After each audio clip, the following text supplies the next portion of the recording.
Ulam ba para sa lahat? Isang dilata lang, solve na ang kain ng buong pamilya. Ganito lang kasimple ang diskarte para mabusog. Tipid at masarap. Kaya ano pang inaantay mo? Sabay tayong magluto. Lagay natin ang isang lata ng corned beef. Lagyan natin ng ginudgud kong isang cup ng carrots. Kalahating tasa ng spring onion. 1 cup ng all-purpose flour. 2 itlog. Lagyan natin ng asin at paminta. Tapos haluin gamit ang wonderful hand. Lutuin na natin to. Mag-shape tayo ng palapad na pabilog. Pag brown na sa ilalim, syempre baliktarin na natin, no? Oh. Ito na lahat, nakagawa lang naman ako ng 12 pieces gamit ang isang lata ng corned beef.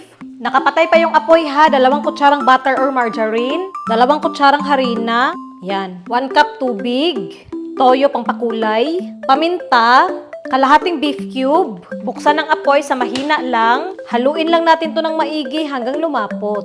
Lalagyan ko ng mushroom kasi meron ako, kung wala ka, edi wag mo nalagyan, ganun lang. Hello, Arn? Wow. Ganitong consistency, okay na to. Tapos ibuhos na natin tong gravy. Again ha, kahit wala ng sauce, okay na. Hindi na kailangan na gumawa kayo. Tapos subukan nga natin. Oh. Yan. Grabe ang isa, pwede na iulam ng isang bata.